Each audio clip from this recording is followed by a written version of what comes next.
5 वर्षापासून इंस्टाग्रामवर व्हर्च्युअल ओळख आणि नंतर घट्ट मैत्री. ट्रूथ अँड डेअरच्या नावाखाली केला एका 17 वर्षीय तरुणीवर अत्याचार. पुण्याच्या रावटमध्ये घडलं असं काही की अख्खं सोशल मीडिया आणि महाराष्ट्र हादरलं. तर सुरू करूया हा एक पुण्यातला thriller crime case video, the case of social media friendship. नमस्कार मित्रांनो, मी ओमकार आणि आपलं स्वागत आहे ओमकार काढून कट्टा यूट्यूब चॅनलवर. 22 जानेवारी 2024 पुणे पोलीस स्टेशनवर एक मुलीची फॅमिली तक्रार दाखल करायला येते.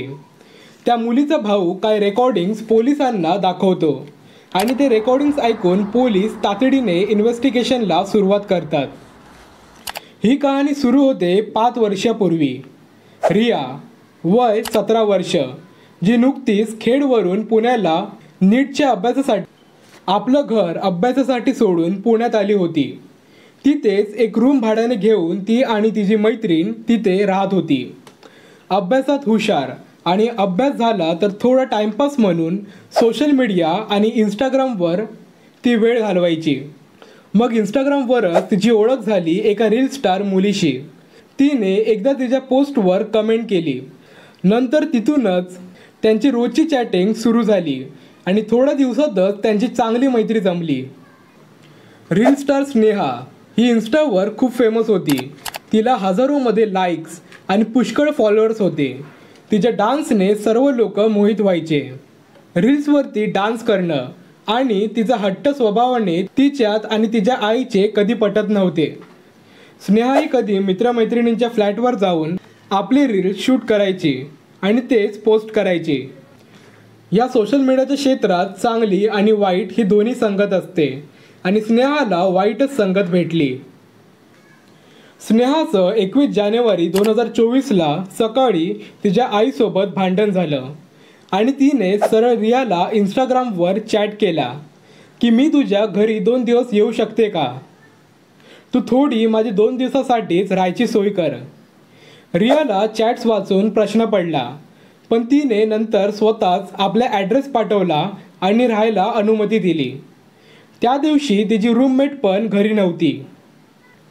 त्या ॲड्रेसच्या शोधात स्नेहा रियाच्या घरी आली.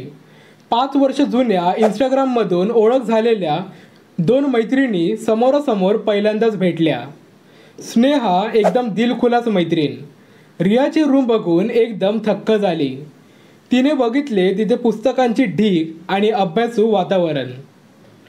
रिया स्नेहाला बोलली की मी तुला खूप विश्वासाने इथे राहू देते, पण तू इथे जास्त धिंगाणा घालू नकोस. स्नेहा आणि रियामध्ये खूप गप्पा रंगल्या आणि ते आपापल्या आयुष्यातले किस्से एकमेकांना सांगू लागले. स्नेहा रियाला बोलली की मी आज रात्री माझ्या मित्रांबरोबर पार्टीला जाते, तर मग मला घरी यायला उशीर होईल, पण मी 12च्या आतच घरी येईन. स्नेहा आपल्या मित्रांसोबत पुण्यामध्ये पार्टी करत होती. त्या फ्लॅटमध्ये फक्त 2 मुलं आणि स्नेहा होती. दारू सिगरेट याची सर्व सोय होती.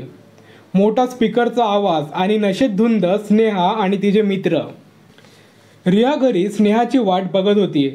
9चे 10 झाले आणि 10चे 12, पण स्नेहा घरी परतली नाही. रियाने स्नेहाला फोन लावला आणि तो फोन स्नेहाचा मित्र यशने घेतला, कारण स्नेहा फोन उठवण्याच्या अवस्थेत नव्हती. रियाने स्नेहाबद्दल विचारपूस केली, पण काही बरोबर यशने उत्तर दिलं नाही. मग ती बोलली की मी स्नेहाला न्यायला घरी येते, तर तू तुझा ॲड्रेस पाठव. यशने संधीचा फायदा उचलायचं ठरवलं आणि त्याने आपल्या मित्राला रियाला घ्यायला पाठवलं. रियाने आपलं लोकेशन यशला शेअर केलं. मग त्याचा मित्र रियाला घ्यायला गेला. रिया यशच्या मित्रासोबत बाईकने यशच्या फ्लॅटवर गेली. तिने फ्लॅटमध्ये एंट्री मारताच बघितलं अस्तव्यस्त रूम, दारूच्या बाटल्या, सिगरेटचे अर्ध जळलेले काड्या आणि स्पीकरचा मोठा आवाज.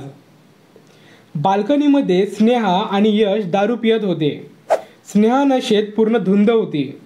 रिया बोलली स्नेहा खूप उशीर झाला आहे, तर चल घरी जाऊया. पण स्नेहाने रियाला दारू पाजली आणि जबरदस्तीने पार्टी करायला भाग पाडलं.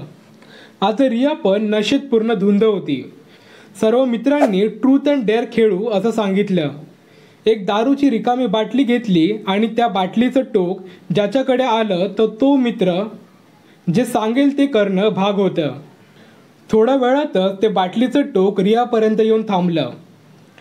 सर्वांनी रियाला सांगितलं की तू तुझी लव्ह स्टोरी सांग आणि ते तू नंतर तुझ्या भावालाही सांग. रियाने आपण एक मुलावर प्रेम करतो हे सांगितलं आणि नशेत भावालाही फोन लावला आणि काहीही बोलू लागली. भाव ते बोलणं ऐकून घाबरला आणि त्याने नंतर त्याच्या वडिलांना सांगितलं. स्नेहाला दारूमुळे उलटी झाली. त्यामुळे यशने मित्राला सांगितलं की स्नेहाला वॉशरूममध्ये ने. रिया पण खूप नशेत होती आणि याचा फायदा उचलू असं यशच्या मनात आलं. ती संधी साधून यशने तिच्यावर अत्याचार केले. पण जो रियाने आपल्या भावाला फोन लावलेला तो फोन चालूच होता. भाव ते सर्व कॉल रेकॉर्डिंग ऐकत होता आणि ते मोबाईलमध्ये रेकॉर्ड करत होता. तो कॉलवर बोलायचा प्रयत्न करत होता पण कोणीही त्याच्या कॉलला रिप्लाय देत नव्हतं, कारण तो फोन रियापासून लांब सोफ्यावर पडला होता. त्याला सर्व आवाज ऐकू येत होते आणि रियाच्या परिवाराने थेट पुण्याला धाव घेतली आणि पोलीस स्टेशनमध्ये तक्रार केली.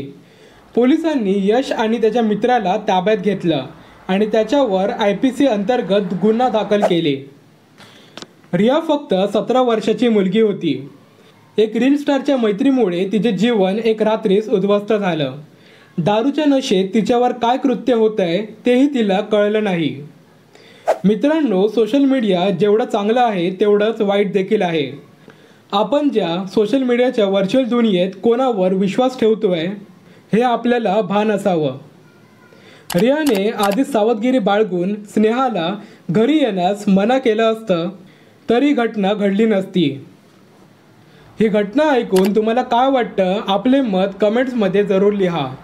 व्हिडिओ आवडला तर व्हिडिओला लाईक आणि चॅनलला सबस्क्राईब करा.